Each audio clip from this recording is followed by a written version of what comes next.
وہ سر پکڑتی وہیں بیٹھ گئی۔ ریحان اپنی بات کے جواب میں اس کی مسلسل خاموشی پر کمرے سے نکل گیا۔ اس کے دل میں اس لمحے جیسے آگ لگی تھی۔ صبح وہ کتنا خوش تھا کہ آج سارا دن زرنیلا کے ساتھ گزارے گا، مگر اس وقت اس کے ارمانوں پر اوس پڑ گئی جب آفس میں میٹنگ کے دوران اس نے کال کر کے بتایا کہ اس کا شوہر گھر واپس آ گیا اور اب وہ گھر سے باہر نہیں نکل سکتی۔ ریحان کا دل چاہا وہ سیل فون کو کرچی کرچی کر دے، مگر اس نے ایسا کرنے کے بجائے ضبط کیا تھا اور میٹنگ ادھوری چھوڑ کر آفس سے نکل آیا۔ رات 1 بجے تک اسے امید رہی کہ زرنیلا کی کال یا میسج آئے گا اور وہ باہر نہ صحیح اسے گھر پر ملنے کے لیے بلائے گی، مگر ایسا نہیں ہوا تھا۔ رات کے 1 بجے کے بعد بے حد اضطراب اور مایوسی کے عالم میں وہ گھر واپس لوٹا تھا اور اب بے قصور الینا پر اپنے اندر کی فرسٹریشن نکالی تھی۔ اس کا بس نہیں چل رہا تھا کہ ہر چیز کو توڑ پھوڑ کر رکھ دے۔ رات کی خاموشی، سبک روی سے چلتی سرد ہوائیں، روشنی کی کرنیں بکھیرتا چاند، کچھ بھی تو اچھا نہیں لگ رہا تھا۔ وہ گھر پر تھا اور وہ اپنے شوہر کے ساتھ تھی۔ یہ احساس کتنا تکلیف دہ تھا اس کے لیے، مگر کاش کوئی سمجھ سکتا۔ ایک کے بعد دوسری اور دوسری کے بعد تیسری سگریٹ جلاتے ہوئے وہ ان لمحوں میں ڈوبتا جا رہا تھا جب اس نے پہلی بار زرنیلا کو دیکھا تھا۔ وہ ایک خوبصورت طرح دار عورت تھی جسے خود کو بنا سنوار کر رکھنا آتا تھا۔ ریحان کی شادی کو اس وقت 1 سال ہونے کو آیا تھا اور الینا کی پریگننسی اختتامی مراحل میں تھی۔ یہ شادی اس کی پسند اور مرضی سے ہی ہوئی تھی، مگر الینا میں اس کی دلچسپی اب کم ہوتی جا رہی تھی اور اس کی سب سے بڑی وجہ الینا کی سادگی تھی۔ الینا ایک خاموش طبع، سادہ مزاج لڑکی تھی جس کی زندگی صرف گھر اور اس کے مکین تھے جہاں وہ رہتی تھی۔ اسے اس گھر سے باہر کی دنیا کا کوئی پتہ نہیں تھا۔ شاید یہ اس کے کردار کی پاکیزگی ہی تھی جو نور بن کر اس کی پیشانی پر چمکتی تھی اور ریحان کے دل کو چھو گئی تھی۔ اعظم صاحب عائزہ کے ساتھ اس کی نسبت طے کرنا چاہتے تھے، مگر اس نے عائزہ کے لیے انکار کر کے الینا کے لیے اپنی رضامندی دے دی، تو مجبوراً اعظم ملک صاحب کو الینا کے ساتھ اس کی شادی کرنا پڑی۔ شادی کے ابتدائی دنوں میں وہ بہت خوش اور مطمئن تھا کیونکہ الینا ایک بے حد اچھی، محبت اور خیال کرنے والی لڑکی تھی، مگر رفتہ رفتہ وہ بیزار ہوتا گیا تھا اور اس کا سبب الینا کی گھریلو مصروفیات تھی۔ شادی کے بعد اس نے مکمل طور پر خود کو ایک گھریلو لڑکی کے روپ میں ڈھال لیا تھا، تبھی نہ اس کے پاس بننے سنورنے کے لیے ٹائم ہوتا تھا، نہ ریحان پر توجہ دینے کے لیے۔ گھر میں آنے کے بعد وہ سادہ حلیے میں ہی رہتی تھی۔ ریحان اگر ضد کر کے اسے کہیں باہر گھمانے کے لیے لے کر جاتا تو تھوڑی ہی دیر کے بعد اسے گھر واپسی کی فکر لاحق ہوتی۔ اس کا دل کبھی موویز دیکھنے کو چاہتا تو وہ بدک جاتی، کانوں کو ہاتھ لگا کر توبہ استغفار کرتی اور اس کا ساتھ دینے سے صاف انکار کر دیتی۔ کبھی کسی دوست کے گھر یا کسی فنکشن میں لے کر جاتا تو سارا وقت سر ڈھانپے نقاب کیے بیٹھی رہتی اور وہ چڑ جاتا۔ صرف اسے ستانے کے لیے پہلی بار وہ پورے 2 ہفتوں تک اس کے قریب نہیں گیا تھا، مگر ان 2 ہفتوں میں ایک بار بھی الینا نے اس کی طرف پیش قدمی کر کے اپنی کسی خواہش کا اظہار نہیں کیا تھا۔ یہیں سے وہ بددل ہوا تھا اور اس نے گھر سے فرار تلاش کر لی۔ اس کی نظر میں الینا کے لیے اس کا ہونا نہ ہونا برابر تھا، جبکہ وہ اپنی فطری شرم کے ہاتھوں مجبور تھی۔ یہ سچ تھا کہ شادی سے پہلے وہ اسے پسند نہیں کرتی تھی، مگر شادی کے بعد اس کی ساری محبت، ساری خواہشات، سارے خواب صرف ریحان کی ذات کے ساتھ جڑ کر رہ گئے تھے۔ وہ ذرا سا آفس سے لیٹ ہو جاتا تو اس کا دل ڈوبنے لگتا تھا، کبھی بے رخی سے بات کرتا تو وہ کٹ کر رہ جاتی۔ ریحان کی وارستگیاں، اس کی شدتیں اسے اچھی لگتی تھی، مگر وہ چاہتے ہوئے بھی خود سے اسے پیار کرنے کے لیے نہیں کہہ سکتی تھی۔ یہی وجہ تھی کہ ریحان کی لا تعلقی پر وہ اندر سے بجھ کر رہ گئی تھی، مگر اس نے ریحان سے گلہ نہیں کیا۔ یہ اس کی خاموشی ہی تھی جس نے اسے ایک اور خوب عورت کی طرف متوجہ کیا تھا۔ اس روز وہ اپنے ایک قریبی دوست کی شادی میں شریک تھا جب مہندی کی رات پہلی بار اس کی نظر زرنیلا عباس پر پڑی تھی۔ بلیک شفون کے سوٹ میں ملبوس دوپٹے کو کسی فالتو شے کی مانند بائیں شانے پر گرائے وہ کسی لڑکے کے ساتھ باتوں میں مصروف، بات بے بات کہہ کے لگا رہی تھی۔ تبھی اس کے دوست نے اس کے نگاہ کے تعاقب میں اپنی نظریں دوڑاتے ہوئے مسکرا کر کہا تھا، یہ زرین بھابھی ہیں، تمہاری بھابھی کی دوست، 3 بچوں کی ماں ہے، مگر دیکھ لو خود کو کتنا اسمارٹ رکھا ہوا ہے، کہیں سے بھی شادی شدہ نہیں لگتی۔ یہ تو ہے۔ وہ چونکا تھا اور فوراً نظر پھیر لی تھی۔ کافی زندہ دل اور خوش مزاج لگتی ہیں۔ بہت خوش مزاج ہے، تم ان کا شوہر دیکھو تو ان کی قسمت پر افسوس کرو، مگر یہ اسی شوہر کے ساتھ نہ صرف نبھا کر رہی ہیں بلکہ بے حد خوش بھی ہیں۔ کیا مطلب؟ کیا ان کے شوہر خوبصورت نہیں ہیں؟ خوبصورت؟ یار وہ قبول صورت بھی نہیں ہے، کم از کم 15 سال بڑا ہے ان سے، اور اس سے پہلے 3 بیویاں بھی بھگتا چکا ہے، یہ چوتھی ہیں۔ واو، پھر تو وہ بہت لکی ہے یار، کہہ سکتے ہو۔ اس کے دوست نے اس کے تبصرے پر سر ہلایا تھا، پھر اس کی طرف دیکھتے ہوئے بولا، چلو تمہارا انٹروڈکشن کرواتا ہوں، کیا یاد کرو گے تم بھی؟ اس سے پہلے کہ وہ کچھ کہتا وہ اس کا ہاتھ تھام کر اسے اپنی طرف کھینچ چکا تھا۔ ریحان کا دل زور سے دھڑک اٹھا۔ زرنیلا کے دودیا بازو شفین کی باریک آستینوں سے چھلکتے بے حد خوبصورت لگ رہے تھے۔ اس کی شرٹ کے چاک اتنے بڑے تھے کہ اس کا جسم جھلک رہا تھا۔ کمر تک آتے سنہری بال جو اس نے لیئر کٹنگ میں سیٹ کروا رکھے تھے اس کی پشت پر بکھرے پوری محفل کا دل لوٹ رہے تھے۔ وہ حقیقت میں ایک چلتی پھرتی خوبصورت گڑیا تھی۔ ریحان کے اس کے قریب آیا تو اس کا دل اور بھی بے ایمان ہونے لگا۔ زرنیلا بھابھی، اس کے دوست نے اسے پکارا تھا۔ ریحان چپ چاپ کھڑا اپنے پہلو میں دل کا شور سنتا رہا تھا۔ وہ ان دونوں کی طرف متوجہ ہوئی تھی۔ یہ ریحان ہے، میرا جگری یار۔ اس کے متوجہ ہونے پر اس کے دوست نے تعارفی رسم نبھائی تھی۔ وہ مسکرا دی۔ دوست تو بہت خوبصورت ہیں آپ کے، ماشاءاللہ۔ شکریہ۔ وہ صرف مسکرا سکا تھا۔ تبھی اس نے پوچھا، شادی شدہ ہیں؟ جی، ابھی 1 سال پہلے ہی شادی ہوئی ہے۔ اوہ، پھر تو وہ بہت خوش نصیب لڑکی ہے بھائی۔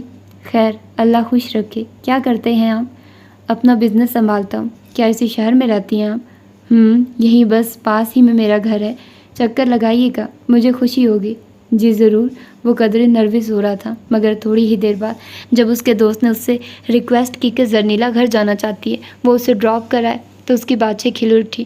وہ تو دل سے چاہتا تھا کہ اسے اتنی حسین لڑکی کے ساتھ زیادہ سے زیادہ وقت گزارنے کا موقع ملے، اور اب یہ موقع تقدیر اسے خود ہی فراہم کر رہی تھی۔ وہ دل ہی دل میں جھوم اٹھا۔ شور کہاں ہے وہ؟ میں بھیجتا ہوں، تم گاڑی نکالو۔ ٹھیک ہے۔ اپنے دوست کی ہدایت پر اس نے فوراً پارکنگ ایریا سے گاڑی نکالی تھی۔ اگلے 5 منٹ کے بعد زرنیلا اس کے برابر فرنٹ سیٹ پر آ بیٹھی۔ سوری، مجھے ذرا ایمرجنسی گھر جانا پڑ گیا۔ اصل میں میری ساس بہت ضعیف ہو چکی ہیں، میں ہی انہیں سنبھالتی ہوں، آپ کو زحمت تو نہیں ہوگی؟ نہیں، ایسی بات کہہ کر تو آپ مجھے شرمندہ کر رہی ہیں۔ اس کی وضاحت پر تیزی سے دھڑکتے دل کے ساتھ اس نے کہا تو وہ مسکرا دی۔ بہت شکریہ۔ جہاں تک میں آپ کو جان پائی ہوں، آپ بہت اچھے انسان ہیں۔ آپ کی وائف تو بہت خوش ہوگی آپ سے، ہے نا؟ پتہ نہیں، میں نے کبھی پوچھا نہیں ہے اس سے۔ وہ گاڑی سٹارٹ کر چکا تھا۔ زرنیلا آواز کے ملبوس سے اٹھتی دل فریب خوشبو اس کے حواس معطل کرنے لگی۔ کیوں؟ کبھی خود سے نہیں بتایا اس نے؟ نہیں، انڈرسٹینڈنگ نہیں ہے آپ کی اس سے؟ شاید نہیں۔ اوہ، پھر تو بہت بوریت محسوس کرتے ہوں گے آپ۔ کہہ سکتی ہیں۔ فیملی سے ہیں یا باہر سے؟ فیملی سے ہیں، چھوٹے چچا کی بیٹی ہیں۔ خوبصورت ہیں یا؟ بہت خوبصورت ہیں۔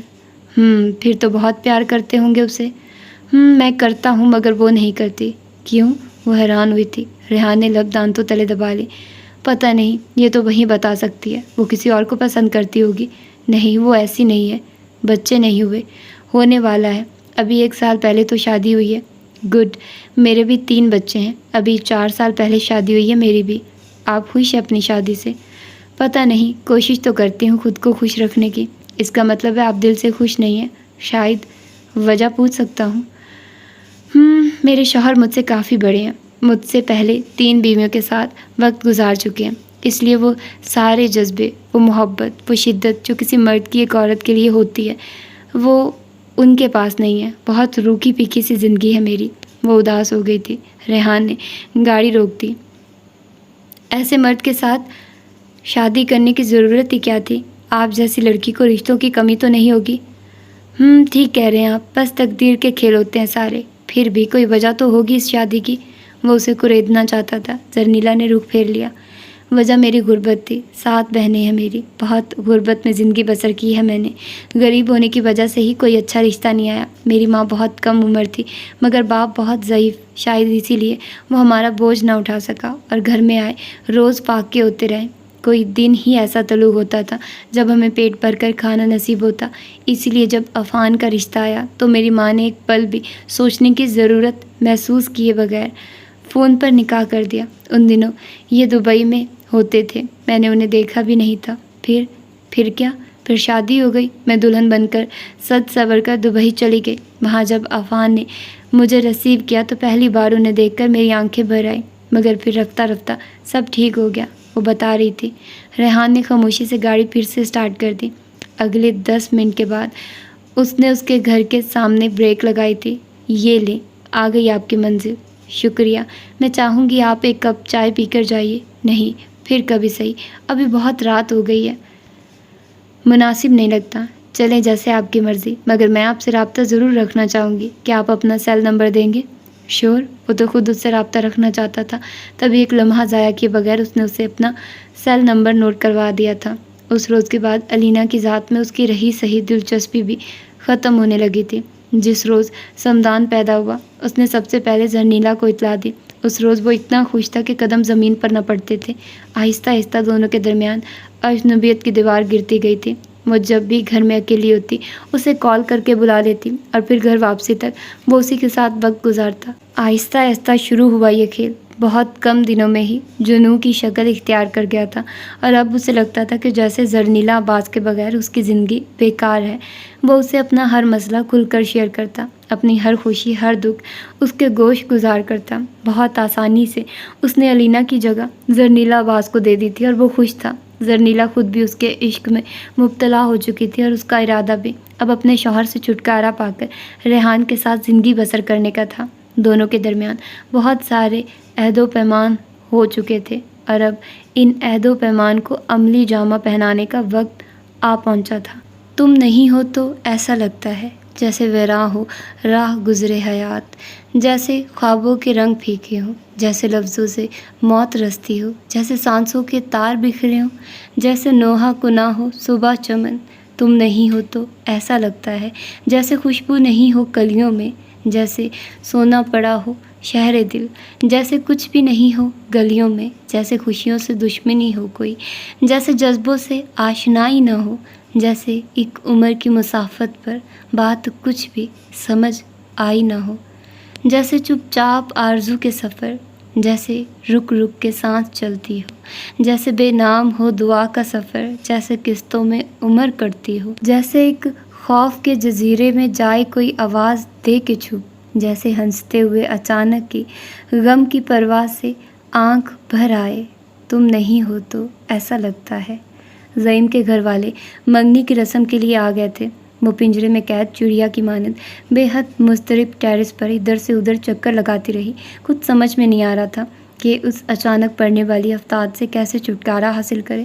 اینا اسے تیار ہونے کا کہہ گئی تھی، مگر اس کا دل چاہ رہا تھا کہ وہ خود کو آگ لگا لے. صبح سے اس نے اپنا سیل بھی آف کر رکھا تھا. تقریباً پون گھنٹے بعد شگفتہ بیگم خود اٹھ کر اس کے پاس اوپر ٹیرس پر آئی تھی. آئزہ ان کی پکار پر فوراً آنسو صاف کرتے ہوئے پلٹی تھی. جی امی، زعیم کے گھر والے آئے ہوئے ہیں. کیا اینا نے نہیں بتایا تمہیں؟ وہ قریب آ گئی تھی. آئزہ رخ پھیر گئی. بتایا تھا مگر میرا دل نہیں چاہ رہا امی. میں اس وقت یہاں کوئی فضول بات سننے یا بحث کرنے نہیں آئی. امی پلیز، میں یہ شادی نہیں کر سکتی. بہتر ہوگا آئزہ کہ تم عزت اور شرافت کے ساتھ اسی وقت نیچے چلی آؤ. امی پلیز، آپ ایک بار میری بات سن لیں. آئزہ، میرے پاس ابھی اتنا وقت نہیں ہے. تمہیں جو بھی بات کرنی ہے بعد میں کرنا. ابھی فوراً تیار ہو کر نیچے چلی آؤ. اس بار ان کا لہجہ سخت تھا. وہ آنسو پی کر رہ گئی. تقریباً 15 منٹ کے بعد وہ بے حد شکستہ سی نیچے ہال میں آئی تھی، جہاں اس وقت گھر کے سب افراد براجمان تھے. السلام علیکم. بمشکل ایک نظر اللہ وسایہ صاحب اور ان کی بیگم پر ڈالتے ہوئے وہ آگے آئی تھی. فرحت بی بی اسے دیکھتے ہی جیسے نہال ہو گئی. ماشاء اللہ، بہت پیاری ہے بیٹی آپ کی. اللہ نظر بد سے محفوظ رکھے. آمین. اس کا ہاتھ پکڑ کر انہوں نے فوراً اسے اپنے قریب بٹھا لیا تھا. تبھی شگفتہ بیگم بولی، آپ کا بیٹا بھی تو بہت پیارا ہے بھابھی. اللہ وسایہ صاحب ان کی بات پر کھل کر ہنسے. اب ہمارا کا رہا بھابھی، اب تو وہ آپ کا بیٹا بن گیا ہے. جی ہاں، اس میں تو کوئی شک نہیں. آسیہ بیگم نے فوراً ان کی تائید کی. آئزہ اپنے اندر اٹھتے غصے کے ابال کو روکنے کی کوشش کرتی رہی. ویسے ہوتا کہاں ہے وہ آج کل؟ کافی دنوں سے شہر میں نہیں دیکھا. اگلے ہی پل اعظم ملک صاحب نے پوچھا. مرینا بیگم کچن میں مصروف ان کی گفتگو سنتی رہی.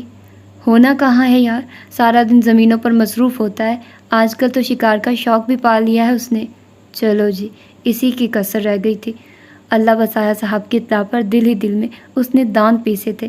تبھی معظم صاحب بول اٹھے، ماشاء اللہ، بہت محنتی اور ذہین بچہ ہے آپ کا. ہماری خوش بختی ہے کہ آپ نے ہماری بیٹی کو اپنے بچے کے قابل سمجھا.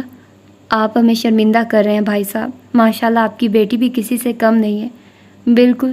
میرے خیال سے اب ہمیں انگوٹھی پہنا دینی چاہیے فرحت، ورنہ یہ نہ ہو کہ یہ بے ایمان بندہ پھر سے اپنی زبان سے مکر جائے. اللہ وسائے صاحب نے ان کی تائید کرتے ہوئے اعظم صاحب کو چھیڑا تھا، جس پر سب کھلکھلا کر ہنس پڑے۔ اگلے 5 منٹ میں فرحت بی بی نے بے حد محبت سے اسے گولڈ کی بھاری رنگ پہنا کر اس کی سبھی پیشانی چوم لی۔ اللہ نصیب اچھے کرے، ہمیشہ خوش رہو میرے بچے، آمین۔ وہ سراپا محبت خاتون تھی۔ عائزہ کو ان کے پیار سے الجھن سی ہونے لگی۔ اسے اس وقت کچھ بھی اچھا نہیں لگ رہا تھا۔ اگلے 20 منٹ میں سب کھانے کے لیے اٹھ گئے تھے۔ وہ فوراً اپنے کمرے میں چلی آئی۔ انگلی میں موجود گولڈ کی رنگ اسے سینے پر پڑے کسی بھاری پتھر کی طرح محسوس ہو رہی تھی۔ تبھی سب سے پہلے اس نے وہ رنگ اتار کر دراز میں پھینکی تھی۔ آنسو تھے کہ بھل بھل بہتے ہی جا رہے تھے۔ کچھ سمجھ میں نہیں آ رہا تھا کہ وہ کیا کرے۔ اگلے کئی گھنٹوں تک اس نے خود کو کمرے میں قید رکھا تھا۔ زعیم کے گھر والے اسی رات گاؤں واپس روانہ ہو گئے تھے، مگر اس نے دوبارہ کمرے سے نکل کر انہیں اپنی شکل بھی دکھانا گوارا نہیں کیا۔ کافی دیر رو کر دل کی بھڑاس نکالنے کے بعد اس نے سیل آن کر کے سندان کو کال ملائی تھی۔ وہ اس کے لیے اتنا پریشان تھا کہ پہلی بیل پر ہی اس کی کال ریسیو کر لی۔ عائزہ، بےتابی اس کے لہجے میں ہی عیاں تھی۔ عائزہ کے آنسوؤں میں شدت آ گئی۔ کہاں تھی یار؟ تمہیں پتہ ہے میں تمہارے لیے کتنا پریشان تھا۔ میں بھی بہت پریشان تھی، ڈسٹرب تھی۔ کیوں؟ اور تم کیوں رو رہی ہو؟ تم نے اپنی امی سے ہماری منگنی کی بات کی؟ اس کا سوال نظر انداز کرتے ہوئے اس نے اپنا سوال داغ دیا تھا۔ وہ مزید پریشان ہو گیا۔ ہاں کی تھی، وہ کل آ رہی ہیں تمہارے گھر۔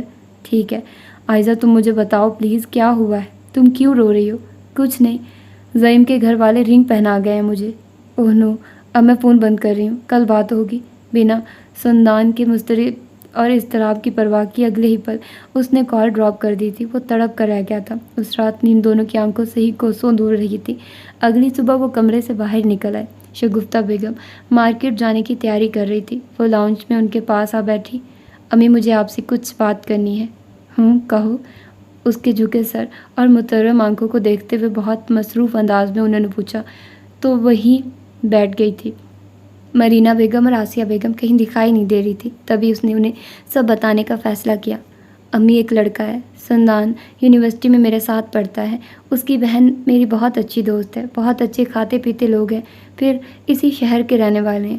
ان کی امی آ رہی ہے آج رشتے کے لیے۔ اس کے رشتے کے لیے؟ اس بار وہ چونکی تھی۔ عائزہ کو اپنی سانسیں سینے میں پھنستی ہوئی محسوس ہوئی۔ وہ میرے رشتے کے لیے؟ کیا تمہارا دماغ تو خراب نہیں ہو گیا؟ ابھی کل تو منگنی ہوئی ہے تمہاری۔ میں اس منگنی کو نہیں مانتی، نہ وہ پینڈو شخص مجھے قبول ہے۔ بکواس بند کرو اپنی۔ تمہارے باپ اور تایا کو پتہ چل گیا تو حلق سے زبان کھینچ لیں گے۔ کیوں کھینچ لیں گے؟ اپنے بیٹوں کی زبان کھینچی پہلے جو شادی شدہ ہونے کے باوجود ادھر ادھر منہ مارنے سے باز نہیں آتے۔ چٹاخ! اس سے پہلے کہ وہ مزید بدتمیزی کرتی، شگفتہ بیگم کے تھپڑ نے اس کی زبان کو بریک لگا دی۔ کچن کے دروازے میں کھڑی اینا کا دل کام کر رہ گیا تھا، جبکہ لاؤنج میں قدم دھرتا ریحان جیسے وہیں ٹھٹک کر رہ گیا تھا۔ شگفتہ بیگم اب غصے سے سرخ چہرے کے ساتھ کہہ رہی تھی، مجھے اس زبان کی تلخی مت دکھاؤ۔ جس زبان سے میں نے تمہیں بولنا سکھایا ہے، جہاں تک ریحان اور اینا کی بات ہے تو وہ ان کا پرسنل معاملہ ہے۔ تمہیں یہ حق کس نے دیا ہے کہ تم ان کی ذاتی زندگی پر انگلی اٹھاؤ؟ اگر مجھے کسی کی ذاتی زندگی پر انگلی اٹھانے کی اجازت نہیں ہے تو میری کوئی زندگی کے ساتھ بھی زبردستی نہیں کر سکتا۔ میں عائزہ ہوں، اینا نہیں، جو چپ چاپ خود کو قربانی کے لیے پیش کر دوں گی۔ وہ خودسر اور باغی تھی، تبھی بدتمیزی سے چلا کر کہتے ہوئے فوراً وہاں سے چلی گئی۔ شگفتہ بیگم بے حد شاکڈ اپنا سر پکڑ کر وہیں بیٹھ گئی۔ ریحان جو ایک ضروری فائل گھر بھول گیا تھا، بنا لیے انہی قدموں پر واپس پڑ گیا۔ اسی روز شام میں سندان کی ماں اور اس کی بہن ان کے گھر چلی آئی تھی۔ شگفتہ بیگم کا موڈ پہلے ہی بے حد خراب تھا اور وہ نہیں چاہتی تھی کہ عائزہ کا باغیانہ رویہ گھر کے مردوں کے علم میں آئے، لہٰذا انہوں نے خود ہی سہولت سے بات کر کے انہیں انکار کر دیا۔ عائزہ جانتی تھی کہ وہ ایسا ہی کریں گے، تبھی جب سندان نے اسے کال کر کے شگفتہ بیگم کے انکار کا بتایا، وہ سلگ اٹھی۔ میں جانتی تھی وہ ایسا ہی کریں گی، بہت بے حس قسم کی خاتون ہے میری امی، مگر میں بھی ان کی بیٹی ہوں، مر جاؤں گی مگر اس پینڈو سے شادی نہیں کروں گی۔ مجھے بھی تمہارے علاوہ کسی سے شادی نہیں کرنی عائزہ، بتاؤ میں کیا کروں؟ وہ بھی پریشان تھا۔ عائزہ نے لب کاٹ لیے۔ تمہاری امی کیا کہتی ہیں؟ انہوں نے کیا کہنا ہے؟ صرف میری خوشی کے لیے وہ تمہارے گھر آئی تھی۔ آفٹر آل میں ان کا اکلوتا بیٹا ہوں، مگر اب وہ بھی مجھے فورس کر رہی ہیں کہ میں تمہارا خیال اپنے ذہن سے نکال دوں۔ کیوں کیا یار؟ ان کی بہت بے عزتی ہوئی ہے۔ بہت روکھے لہجے میں تمہاری امی نے ان سے بات کی، چائے پانی تک کا بھی نہیں پوچھا، تو وہ اور کیا کہیں گی؟ اوکے، تو پھر اب تمہارا کیا فیصلہ ہے؟ میں تمہارے ساتھ ہوں، ہر لمحہ ہر قدم پر جیسے تم کہو گی میں ویسے ہی کروں گا۔ تو ٹھیک ہے، پھر ہم کورٹ میرج کر لیتے ہیں، کیونکہ گھی اگر سیدھی انگلی سے نہ نکلے تو مجبوراً انگلی ٹیڑھی کرنی پڑتی ہے۔ ٹھیک ہے، میں تیار ہوں۔ تھینکس سندان، تم واقعی بہت اچھے ہو۔ اچھا ہوں تو تم ملی ہو، وگرنہ تم نے کہاں ملنا تھا۔ خیر اب تم نے ٹینشن نہیں لینی، اللہ سب بہتر کرے گا انشاءاللہ۔ اگلے ہی پل جذب سے کہتے ہوئے اس نے کال کاٹ دی تھی۔ زعیم نے گھر والوں کو شادی کی جلدی تھی، لہٰذا آنن فانن تاریخ بھی طے ہو گئی۔ عائزہ کو لگا جیسے کسی نے اسے پکڑ کر ذبح کر دیا ہو۔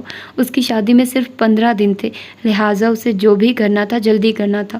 اس روز صبح ہی اس نے سوچ لیا تھا کہ اسے کیا کرنا ہے۔ شام سے رات تک وہ بہت بے چین رہی تھی۔ رات کے کھانے کے بعد جب سب اپنے اپنے کمروں میں سونے چلے گئے تو اس نے سندان کی کال پک کر لی۔ جی سندان، میں تیار ہوں۔ اوکے، میں 15 منٹ میں گاڑی نکال کر تمہارے گھر کے سامنے پہنچ رہا ہوں۔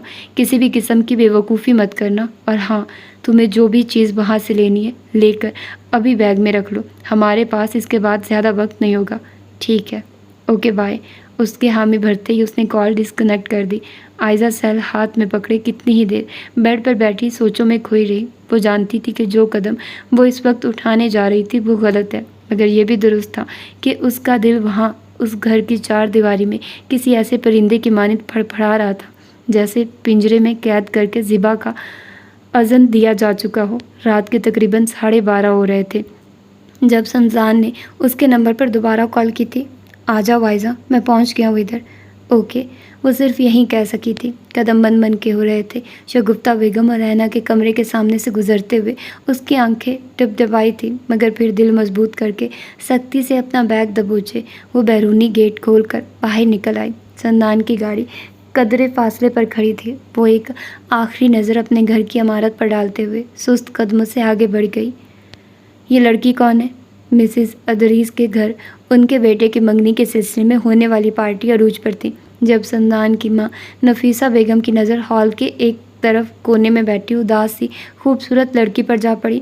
مکمل سیاہ لباس میں ملبوس وہ لڑکی اتنی خوبصورت تھی کہ پہلی بے ساختہ نگاہ کے بعد ان کی نظر نے اس چہرے سے ہٹنے کا نام ہی نہیں لیا۔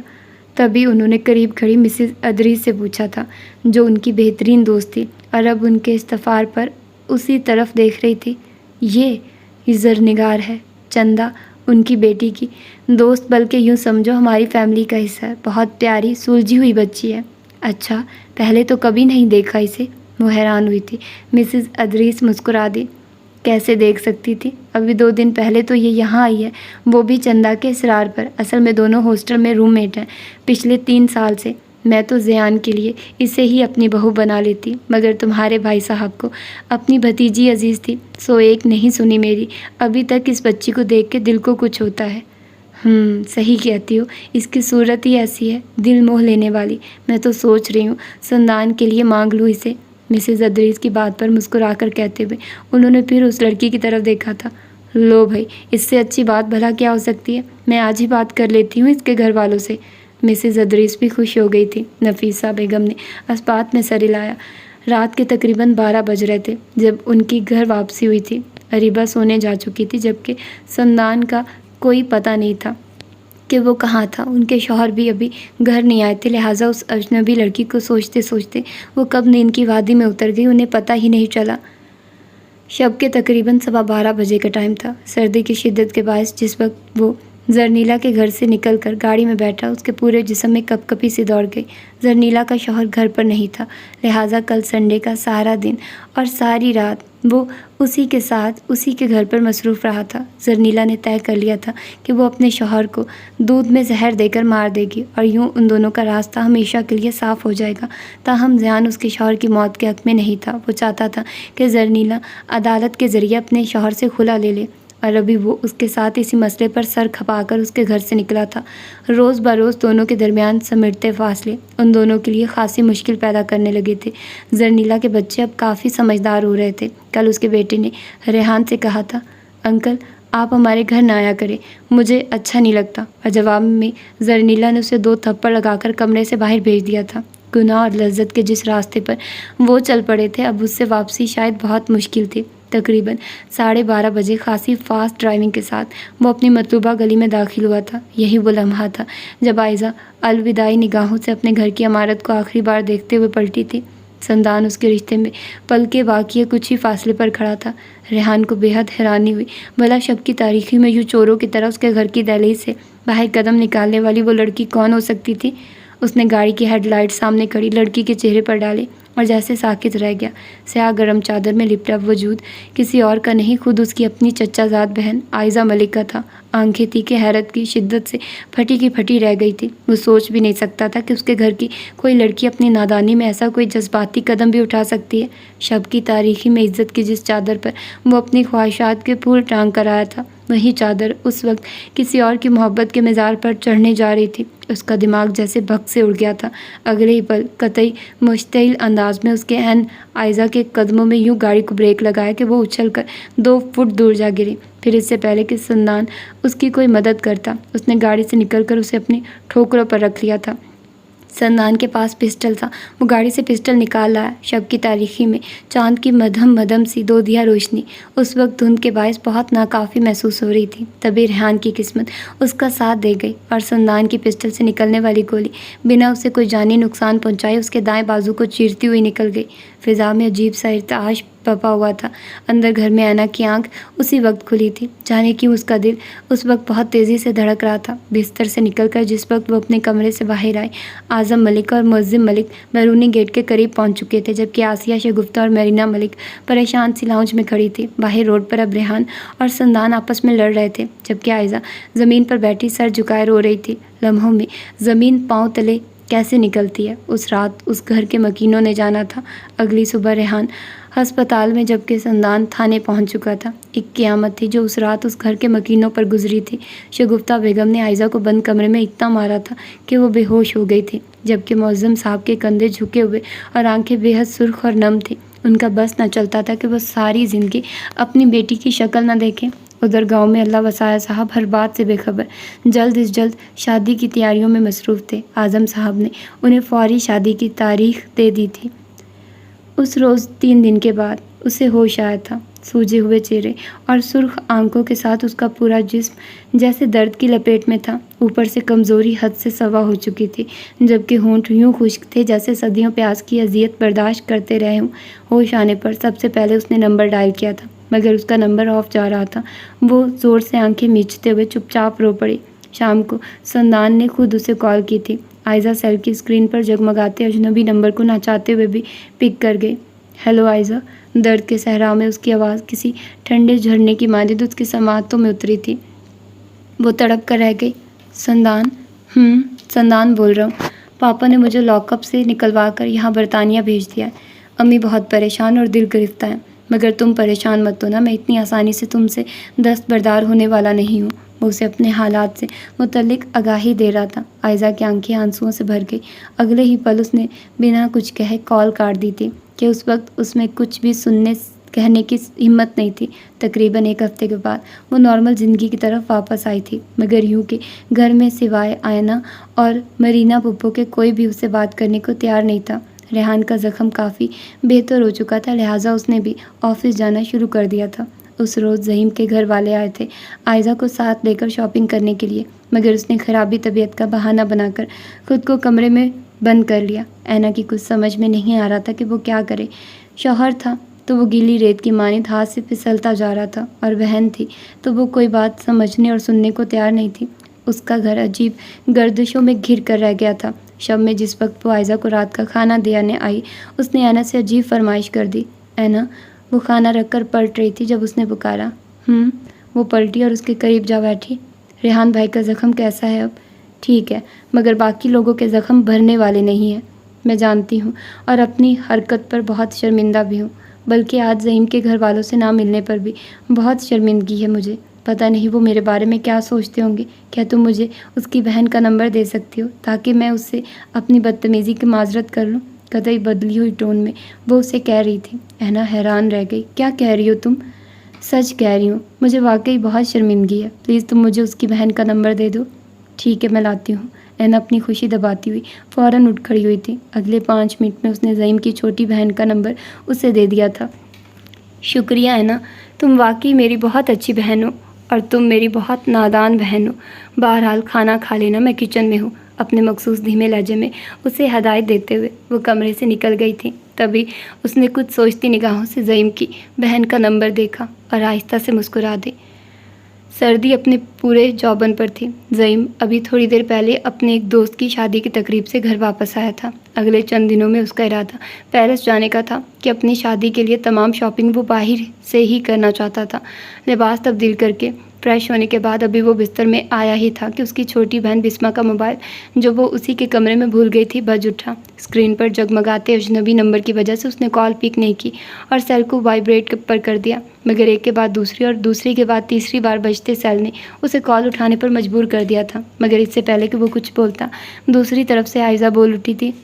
السلام علیکم، میں عائزہ بول رہی ہوں۔ سوری اس وقت آپ کو نیند سے ڈسٹرب کیا۔ اصل میں بہت پریشان ہوں۔ میرے گھر والے زبردستی آپ کے بھائی کے ساتھ میری شادی کر رہے ہیں۔ مجھے گاؤں اور گاؤں کے لوگوں میں بالکل بھی دلچسپی نہیں، بلکہ مجھے دیہاتی زندگی سے عجیب سی نفرت ہے۔ آپ سمجھ رہی ہیں نا میری بات؟ میرا بالکل بھی گزارا ممکن نہیں آپ کے بھائی کے ساتھ۔ اف، پسینے میں تربتر مٹی سے لتھڑا وجود، میرا تو سوچ کر ہی دل خراب ہو جاتا ہے۔ حقیقت میں کیسے برداشت کر پاؤں گی؟ لہٰذا پلیز آپ میری مدد کریے اور اپنے بھائی تک میرا پیغام پہنچا دیں پلیز۔ اس کا دھیما مگر ملتجی لہجہ زعیم کی سماعتوں میں زہر بن کر اترا تھا۔ وہ چاہنے کے باوجود اگلے کچھ لمحوں تک ایک لفظ بھی نہیں بول سکا۔ اور ہاں، میں کسی اور کو پسند کرتی ہوں، شادی بھی اسی سے کروں گی، لہٰذا بہتر ہوگا اگر آپ کا بھائی اور گھر والے خود ادھر آ کر انکار کر جائیں، ورنہ میں بہت ضدی لڑکی ہوں، کچھ بھی کر سکتی ہوں۔ اب وہ اسے دھمکا رہی تھی۔ زعیم کے سر میں ایک دم سے درد شروع ہو گیا۔ وہ بولا تو اس کا لہجہ بے حد بھاری تھا۔ ٹھیک ہے، آپ کر لیں جو کر سکتی ہیں، مگر یہ شادی معطل نہیں ہوگی۔ اس کے بھاری لہجے نے عائزہ کی سماعتوں میں جیسے کرنٹ دوڑا دیا تھا۔ وہ اچھلی اور بے ساختہ سیل کان سے ہٹا کر اسکرین پر چمکتا نمبر دکھائی دیکھا تھا۔ آپ کون ہیں؟ وہ گھبرائی۔ زعیم نے پلکیں موند کر سر بیڈ کی پشت گاہ سے لگا دیا۔ وہی اجٹ اور پینڈو شخص جس کے ساتھ آپ کے نصیب پھوٹنے والے ہیں؟ کیا؟ ایک بار پھر وہ اچھلی، دل جیسے پسلیاں توڑ کر سینے سے باہر آنے کو مچل اٹھا تھا۔ مگر یہ تو آپ کی بہن کا نمبر ہے۔ جی ہاں، انہی کا نمبر ہے، مگر وہ اپنا سیل میرے کمرے میں بھول گئی تھی۔ بہرحال آپ کا پیغام ڈائریکٹ مجھ تک پہنچ گیا ہے اور آئی ایم سوری، میں اس شادی سے دستبردار ہونے کو تیار نہیں۔ آپ جو کر سکتی ہیں کر لیں، آپ میرے ساتھ زبردستی نہیں کر سکتے، وہ گھٹی گھٹی سی آواز میں چلائی تھی۔ زعیم نے آنکھوں پر بازو رکھ لیا۔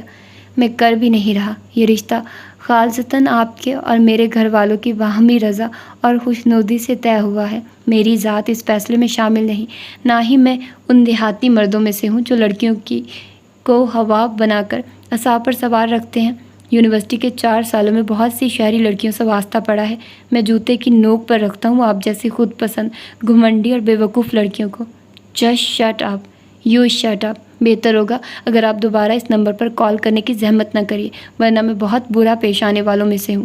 اس کے چلانے پر وہ خاصے سرد لہجے میں بولا تھا۔ عائزہ اس کے برف جیسے نفرت آمیز سرد لہجے پر جہاں کی تہاں کھڑی رہ گئی تھی۔ امید کا آخری چراغ بھی بجھتا دکھائی دے رہا تھا۔ اگلے ہی پل زعیم نے کال کاٹ دی۔ شادی میں بہت کم دن رہ گئے تھے۔ وہ گھٹنوں میں سر دیے کتنی ہی دیر چپ چاپ روتی رہی۔ کوئی بھی تو نہیں تھا گھر میں جو اس کی فیلنگز کو سمجھتا۔ سب شادی کی تیاریوں میں مصروف تھے، کسی کو اس کی پرواہ نہیں تھی۔ اس روز والے واقعے کے بعد تو وہ ویسے بھی اپنے ہی گھر میں جیسے اجنبی ہو کر رہ گئی تھی۔ ادھر نفیسہ بیگم نے بنا سندان کو بتائے اس کا رشتہ طے کر دیا تھا۔ عظیم صاحب نے اس بار ان سے کوئی اختلاف نہیں کیا، کیونکہ وہ خود بھی اکلوتے بیٹے کی حرکتوں سے بہت عاجز آ چکے تھے، اور اب ریحان کی طرف سے جو FIR درج ہوئی تھی اسے بھی انہوں نے بڑی مشکل سے ختم کروایا تھا۔ نفیسہ بیگم اور وہ دونوں اب جلد از جلد سندان کی شادی کر کے ملک سے باہر سیٹل ہونے کا سوچ رہے تھے، اور اسی مقصد کے لیے انہوں نے آہستہ آہستہ اپنا کاروبار بھی سمیٹنا شروع کر دیا تھا کہ وہ کسی طور دوبارہ اعظم ملک اور معظم ملک صاحب کو شکایت کا موقع نہیں دینا چاہتے تھے۔ ادھر سندان ان کے ارادوں سے بے خبر اپنی ہی تدبیریں لڑانے میں مصروف تھا۔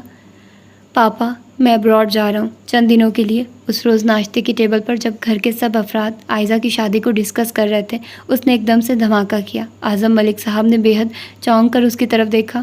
کیوں؟ کچھ ضروری کام ہے۔ وہ بے حد سنجیدہ تھا۔ اعظم ملک صاحب کو اس کے ارادے نیک نہیں لگ رہے تھے، مگر پھر بھی انہوں نے اس سے بحث مناسب نہیں سمجھی۔ ٹھیک ہے، مگر گھر میں شادی کی تقریب ہے، اس موقع پر تمہارا موجود ہونا ضروری ہے۔ کیوں؟ اسے جیسے اچنبھا ہوا۔ تم اس گھر کے بڑے بیٹے ہو، ہزار کام ہیں جو تمہارے دیکھنے والے ہیں۔ سوری پاپا، میں اس سلسلے میں آپ کی کوئی مدد نہیں کر سکتا۔ میری اپنی زندگی میں بہت سے مسائل ہیں، بہتر ہوگا آپ مجھ سے اس سلسلے میں کوئی امید نہ رکھیں۔ وہ لاتلکی اور بیگانگی کے عروج پر تھا۔ اعظم ملک صاحب دکھ سے اس کا منہ دیکھتے رہ گئے۔ پھر اس سے پہلے کہ وہ کچھ کہتے، وہ نیپکن سے ہاتھ صاف کرتا ٹیبل سے اٹھ کھڑا ہوا۔ جانے اس گھر کو کس کی نظر لگ گئی تھی، ہر فرد پریشان کرنے پر تلا ہوا تھا۔ اسی شام مرینا بیگم نے اپنے بیٹے موہت کو کال کی تھی۔ وہ سو رہا تھا مگر مرینا بیگم کی کال پر فوراً بیدار ہو کر اٹھ بیٹھا۔ السلام علیکم امی، کیسی ہیں آپ؟ کیسی ہو سکتی ہوں جس کا جوان بیٹا اس کی آنکھوں سے کوسوں دور ہو، وہ یاسیت سے بولی تھی۔ موہت مسکرا دیا۔ آنکھوں سے دور ہونا، دل سے دور تو نہیں نا؟ 2 سال ہو گئے موہت، اور 2 سال کم نہیں ہوتے۔ صرف 2 سال؟ نہیں امی، صرف 2 سالوں کی بات نہیں ہے، 25 سال ہو گئے ہیں اس سلسلے کو۔ میں صرف تمہاری اور اپنی بات کر رہی ہوں۔ وہ بے ساختہ سٹپٹائی تھی۔ موہت گہری سانس بھر کر رہ گیا۔ مگر میں صرف آپ کی اور اپنی بات نہیں کر رہا امی، آپ کو پتہ ہے میری ہاؤس جاب چل رہی ہے یہاں گاؤں میں۔ ابو نے میرے لیے ہسپتال بنوانا شروع کر دیا ہے۔ وہ بہت کمزور اور تنہا ہو گئے امی، انہیں میری اور آپ کی ضرورت ہے۔ آپ بتائیے میں ایسے میں انہیں کیسے اکیلا چھوڑ کر آ جاؤں؟ وہ اکیلے نہیں ہیں، ان کے اپنے ان کے پاس ہیں۔ وہ اپنے تو آپ کے پاس بھی ہیں امی، تو کیا آپ تنہا نہیں ہیں؟ میں اس وقت تم سے بحث کے موڈ میں نہیں ہوں موہت۔ اگر تم اپنے باپ کے ساتھ خوش ہو تو مجھے کوئی اعتراض نہیں ہے۔ آئندہ تمہیں فون نہیں کروں گی۔ اللہ حافظ۔ بے حد دل برداشتہ ہو کر انہوں نے نہ صرف کال کاٹ دی بلکہ سیل ہی آف کر کے سائڈ پر رکھ دیا۔ موہت ان کی اس حرکت پر مسکرا کر رہ گیا۔ وہ آج بھی ویسی ہی تھی جیسے 25 سال پہلے تھی۔ گزرنے والے ماہوں سال نے ان کے مزاج پر کوئی اثر نہیں ڈالا تھا۔ تبھی وہ بستر چھوڑ کر گھر سے باہر ڈیرے پر چلا آیا جہاں مزمل ملک اپنے مزاروں کے بیچ بیٹھے انہیں زمین سے متعلق کوئی خصوصی ہدایات دے رہے تھے۔ موہت کو آتے دیکھ کر انہوں نے فوراً سب کو رخصت کر دیا۔ السلام علیکم ابو۔ وعلیکم السلام، آج اتنی جلدی بستر چھوڑ دیا؟ خیریت؟ ایک لڑکی پسند آ گئی ہے آپ کے لیے، اب جلدی سے نکاح کی تیاری کر لیں بس، اس نے کہا اور وہ کھل کر ہنس پڑے۔ باز نہ آنا اپنی حرکتوں سے، اصل بات بتاؤ۔ شاباش۔ شہر جا رہا ہوں کل، امی کے پاس، اسی کی اطلاع دینے آیا تھا۔ خیریت؟ یوں اچانک؟ وہ پریشان ہوئے۔ موہت نے بے نیازی سے رخ پھیر لیا۔ کیا کروں، اکلوتی اولاد ہوں، دونوں کا سوچنا پڑتا ہے، حالانکہ آپ دونوں نے تو میرا نہیں سوچا۔ اپنے باپ کو شرمندہ کر رہے ہو موہت؟ نہیں، شرمندہ نہیں کر رہا، اس غلطی کا احساس دلا رہا ہوں جو 25 سال پہلے آپ نے کی۔ کیسی غلطی؟ امی کو ان کے حال پر چھوڑنے کی غلطی۔ جن سے محبت کی جاتی ہے انہیں ان کے حال پر نہیں چھوڑنا چاہیے، آپ کو روکنا چاہیے تھا انہیں۔ تمہیں کیا لگتا ہے میں نے نہیں روکا ہوگا اسے؟ روکا ہوگا مگر اس طرح سے نہیں کہ جس طرح سے روکنا چاہیے تھا۔ وہ دکھی دکھائی دے رہے تھے مگر موہت نے پرواہ نہیں کی۔ بہرحال امی کا فون آیا تھا ابھی، مجھے یاد کر رہی ہیں، سوچا 1-2 روز ان کے پاس گزارا ہوں۔ اچھی بات ہے، اس بار یاسیت سے کہتے ہوئے انہوں نے نظر بدل لی تھی۔ موہت گہری نظروں سے ان کی اداسی اور اضطراب کا معائنہ کرتا۔ اگلے ہی پل وہاں سے اٹھ کھڑا ہوا تھا۔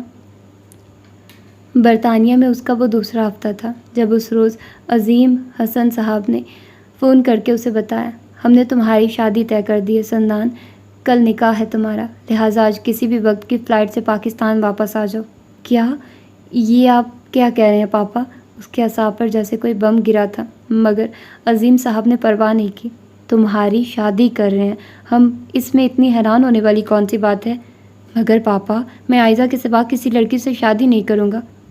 عائزہ کا نکاح ہو چکا ہے اسی لڑکے کے ساتھ جس کے ساتھ منگنی ہوئی تھی۔ نہیں، ایسا نہیں ہو سکتا، یہ تم کہہ رہے ہو، ورنہ حقیقت میں ایسا ہو چکا ہے، اور اب میں مزید تمہاری کوئی حماقت برداشت نہیں کروں گا۔ اگر تم کل صبح تک گھر واپس نہیں آئے تو میں سچ کہہ رہا ہوں سندان، میں تمہیں اپنی جائیداد سے آگ کر دوں گا۔ اللہ حافظ۔ بنا اس کی کیفیت کو سمجھے عظیم صاحب نے صفاق لہجے میں کہتے ہوئے کال ڈراپ کر دی تھی۔ سندان سر پکڑ کر بیٹھ گیا۔ کل صبح سے عائزہ کا نمبر بن جا رہا تھا اور ادھر اس کے دل کی دھڑکنیں تھی کہ جیسے رکتی جا رہی تھی۔ اس رات وہ ایک پل کے لیے بھی نہیں سو سکا تھا۔ عائزہ ملک سے رابطے کی کوئی سبیل بھی نہیں تھی، لہٰذا نہ چاہتے ہوئے بھی اگلے روز اسے پاکستان واپس آنا پڑا۔ ادھر گھر میں نفیسہ بیگم اور اس کی دونوں بہنوں نے مل کر اس کی شادی کی ساری تیاری مکمل کر لی تھی، تاہم وہ نکاح کے وقت تک عائزہ کی گلی کے چکر لگاتا رہا تھا۔ عظیم صاحب نے شادی کی تقریب کے لیے ہوٹل بک کروا لیا تھا اور وہیں بے حد شاندار طریقے سے اس کا نکاح ہوا تھا۔ عظیم صاحب اور نفیسہ بیگم کی خوشی دیکھنے سے تعلق رکھتی تھی۔ خود اس کی دونوں بہنیں بھی بے حد مسرور تھیں، مگر وہ خوش نہیں تھا۔ اس کا دل بے حد بجھا ہوا تھا۔ ہلکے ہلکے بخار کے ساتھ اسے سر میں شدید درد محسوس ہو رہا تھا۔ یہی وجہ تھی کہ اس نے ایک بار بھی نظر اٹھا کر اپنی بیوی کو دیکھنے کی کوشش نہیں کی تھی۔ عظیم صاحب نے اس کے لیے اسی ہوٹل میں شب عروس کے لیے کمرہ بک کروا دیا تھا، جہاں رات کے تقریباً 3 بجے کے بعد اسے داخل ہونا نصیب ہوا تھا۔ گلاب اور موتیے کے تازہ پھولوں سے سجا بے حد دیدہ زیب کمرہ اس وقت اپنی مثال آپ تھا، مگر سندان نے کسی خوبصورتی کو محسوس نہیں کیا۔ وہ کمرے میں آنے سے 10 منٹ تک عائزہ کو کال ملاتا رہا، مگر اس کا نمبر ہنوز بند مل رہا تھا۔ تبھی وہ بوجھل قدموں کو گھسیٹتا کمرے تک آیا تھا، جہاں تازہ پھولوں کے درمیان بیڈ کے وسط میں بیٹھی زرنگار گھونگھٹ گرائے خود بھی کسی خوبصورت پھول سے مختلف نہیں لگ رہی تھی۔ اس نے ایک نظر اس کے خوبصورت سراپے پر ڈالی، پھر گہری سانس بھرتے ہوئے کمرے کو لاک کر دیا۔ بوجھل اعصاب کے ساتھ اس کی سمجھ میں نہیں آ رہا تھا کہ وہ اپنی ہونے والی اس ہم سفر لڑکی سے کیا کہے۔ تبھی اس نے اسے سب بتانے کا فیصلہ کر لیا۔ السلام علیکم۔ قدر فاصلہ رکھ کر وہ اس کے مقابل بیٹھ گیا۔ زرنگار نے سر ہلا کر سلام کا جواب دے دیا۔ تبھی وہ بولا، میری سمجھ میں نہیں آ رہا کہ میں اس وقت آپ سے کیا کہوں، کیونکہ نہ تو میری آپ کے ساتھ کوئی انڈرسٹینڈنگ رہی ہے، نہ میں آپ کو جانتا ہوں، بلکہ جانتا کیا، میں تو ابھی تک آپ کو دیکھا بھی نہیں۔ آپ سے میری ایمرجنسی شادی خالصتاً میرے ماں باپ کی مرضی اور پسند سے ہوئی ہے، ورنہ کل تک تو مجھے پتہ بھی نہیں تھا کہ میری شادی ہونے والی ہے۔ اصل میں میرے پاپا اور مما نے مل کر یہ سب پلان کیا اور میرے لیے کوئی راہ فرار نہیں چھوڑی۔ بہرحال میں آپ کو اندھیرے میں نہیں رکھنا چاہتا۔ میں جانتا ہوں آپ کو بہت تکلیف تو ہوگی، مگر یہ سچ ہے کہ میں کسی اور لڑکی سے پیار کرتا ہوں۔ یہ میری بد نصیبی تھی کہ میں چاہتے ہوئے بھی اسے حاصل نہیں کر سکا اور وہ کسی اور کے نام سے منسوب ہو گئی۔ بولتے بولتے ایک دم سے اس کا لہجہ بھر آ گیا، مگر اس نے فوراً ہی خود کو سنبھالا۔ خیر، میں پوری کوشش کروں گا کہ میری وجہ سے آپ کو کبھی کسی دکھ کا سامنا نہ کرنا پڑے۔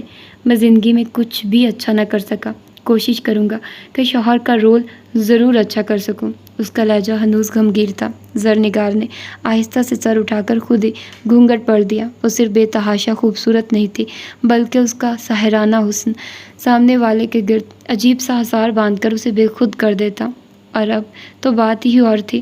دلہن کے روپ نے اس کے قیامت خیز حسن کو مزید 4 چاند لگا دیے تھے۔ یہی وجہ تھی کہ سنتان، جو ابھی مزید اسے اپنے بارے میں کچھ بتانا چاہتا تھا، ایک دم سے ساکت ہو کر اسے دیکھتا رہ گیا۔ واقعی اس کی ماں نے اس کے لیے کوئی ہیرا نہیں بلکہ گوہر نایاب تلاش کیا تھا۔